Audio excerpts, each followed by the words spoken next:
Hi guys, FrostFangs here, welcome to another Paladins video. We're doing some Yag today, as I'm sure you already know from the title and the thumbnail, but I'm going to keep the intro quick because most of the things about Yag are the same, just sort of toned down and nerfed a bit since the last time I covered her. So instead of focusing the video on that, I'm going to make this video more about damage and flank Yag, which I've been playing quite a bit recently, really enjoying. A bit of a different direction from what you might have been expecting, considering how long it's been since I made a Yag video. Kit is the same as it was, it just works a little bit less of an effective way. The build is very similar to where it was as well, so if you want to hear me talk about the build more, I've got other videos on Yag where I'm using a very similar thing and explain it a little bit better. But it's enough yapping for the intro. I want to keep this quick. We'll just jump straight into game one. Going to stick to Onslaught for this because it's a better situation to really show off damage and flank Yag. You can definitely do damage and aggressive Yag on a siege, but if you're solo tank, you're going to have a bit of a hard time, and you really do need to have a team that is going to combo with it. And when I'm solo queuing, it's not really going to happen. Aside from that, it's like 3 AM when I'm recording this, so hopefully we'll get a better situation for it. But I'm expected to hyper carry, which is usually what happens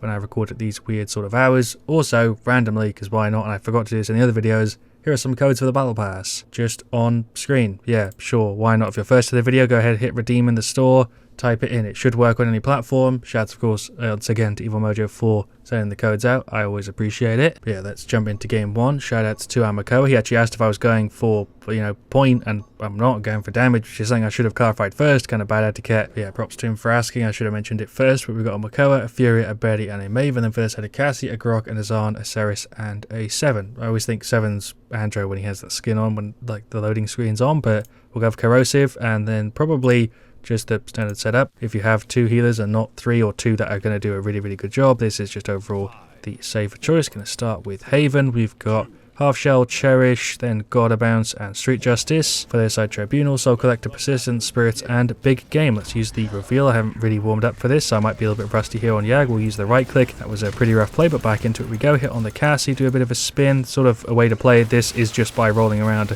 a turn. There goes the 7. I should probably queue, but I'm getting some good hits with the right click. That was a solid amount of damage, even though we did die for it, not playing the objective at all. Pop the reveal there again. Gonna go flank the Ceres. Gonna try and get her to right click early. There we go. Then we can tap her, get out of it, and then just go through her maybe. I think I'm just dead. I don't know why Fury here went for Cherish instead of Solar Blessing. Cherish is pretty good, especially with the buff that it had a little while ago, but Solar Blessing here with 2 tanks would have been perfect. Don't really want to talk about too much in this video, but yeah, Yag is in a bit of a tough spot, but she is a very difficult character to balance. Cassie with Big Game is going to make this a pretty big pain. There's hits on him. I forget, yeah, you can just hold that right click to get it out as soon as possible. Healing from being out of combat. There's Fury with the right click. There's a double tap on him. There goes the Grok. That's a very satisfying thing to do with Yag, which you can't get that often, but this map is sort of perfect for it for the points just here. We'll go for the ult. It's usually a thing you want to do in a one-on-one. It's a bit silly to pop it there, but Makoa with the shield is going to guarantee the kill. That's a play you don't see very often in solo queue, but yeah, props to the Makoa there. There's a tap on the Cassie. We just drop some left clicks and then distract them. Again, we are playing aggressive Yag here. I'm not just going to sit on the point the whole game. I don't really know what to go for. I guess we'll just focus on Haven Veteran. Nothing else really matters, to be honest. We're just going for sort of tankiness at this point. We don't have anything to counter with the items. Right click, tap on him, tap on the Grok, tap on the Cassie. That's sort of the only thing we can do in this position, is just rush through them a little bit. We'll switch into the stance and just blast a tad. Ceres with the ultimate there. Sound effect played after it had already pulled. Grok is just flying around. We'll just try and melt through him a little bit. We'll switch.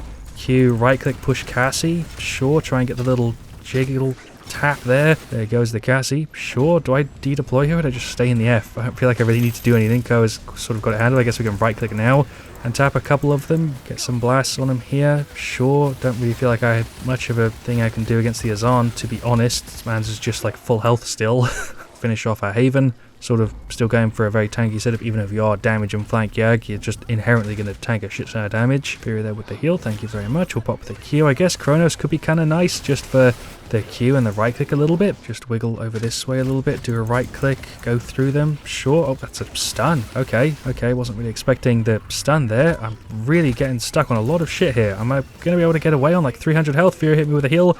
There we go. I'm trying to switch into the F. It was actuated there. That was really weird. I don't know what's happening. We'll finish off Veteran.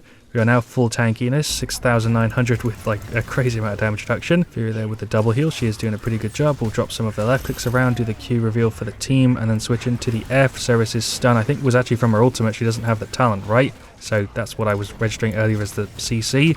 I just got cancelled out on my right click and I'm dead. So we'll go ahead and grab Chronos, I guess. Morale boost would have also done something, but the ultimate on Yag I really don't like very much. And Makoa's going to combo with me like he did before, it's great, but with 3500 health it isn't the best. There's a stun on the Azon from summon. Do we ult the freaking Cassie from all the way over there? It's probably a bad idea. We'll Q. I think I'm just going to die though. Right, thing is, even though I'm like trying to focus on damage and flanking people here as Yag, really isn't like that easy to do. We'll go for the Ceres with the ultimate, but I'm not going to get that off, and now we'll just spin and go to blasting him. Cover the point in damage. There goes the 7. We'll switch Q, right click, go help the Makoa out with the Azon, but he's down. I thought it was the Cassie. There's a triple tap. I do like the right click on Yag when you're in the F quite a bit. It does feel pretty good. It never really feels cheesy when you're against it. Shots here on the Azon. Just going to go through his health. There we go. Took a little minute. I feel like Azon, honestly, is nearly as tanky as Yag all the time. Although right now we're full veteran, and on top of that, like a shit ton of haven and damage reduction, obviously, in our kit, we are so silly tanky. Drop some left clicks down, just trying to distract them. Furia hit me with a heal co with the God tier shield. That is the ultimate from Cassie. Furia just hit me with summon and we're safe. There we go. We'll grab some Chronos. Left click, right click, tap.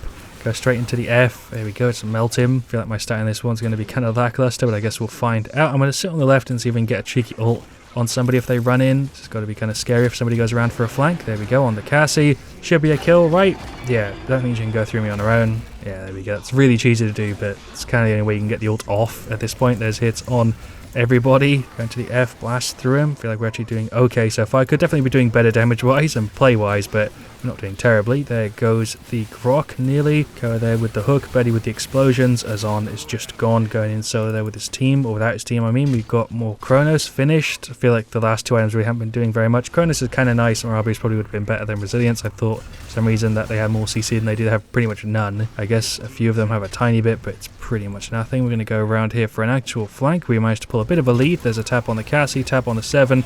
Do a bit of a spin, tap on him as well. Just ran out of meter there right before I hit the Ceres. We did the reveal. I have been using the reveal a lot, very well in this one actually. Do really like when we've got a Yag on the team who's revealing a ton. It can be very, very useful. The reveal is pretty big, especially with the talent, but obviously we're going for damage. There's a hit on him. And another one. It's playing bowling ball Yagorath at this point. Hits on the Azami. Go for the ult. We're pretty safe right with the Makoa shield. Are we going to get this off? Hey, shit, there we go. I don't think I've actually failed a Yag ult so far. I've been playing pretty safe with it, but that was like the third one in a row we got. We'll just roll through them here, get some taps, and then retreat over this side. Yeah, I think we're fine. Chronos was definitely the right choice there with the items, by the way. Resilience wasn't. Morale boost would have been better, but honestly, I've really been liking the reduced cooldowns. It's felt pretty good to play with. There's hits on the Azon. I'm getting kind of battered, but he is eventually gone. And there we go. There is the victory. A surprisingly good showcase for Yag. I did play the point a little bit, but damage was definitely the focus, and I feel like I actually did a pretty good job of showing it off. There we go. There are these stats. A surprisingly solid effort there. 10, 5, 26 assists is also really, really high. 160 seconds on the point, 88k. We were beaten out by the Makoa and the Betty by a little bit. They both did really good, Maeve not so much, and Furia also did solid. Shouts to a bunch of people, of course, in that one. And then for their side there, Ceres did pretty good. 7 was a bit awkward though. Grok did a really solid job. Azan did fine there too, and definitely Cassie was the star of the show. But I'm going to cut it here. I was going to do a game 2, but I don't see myself really topping what we had there in that first one. It was a close to ideal situation for it for the most part. Furia ended up actually doing a really good job there with the heals.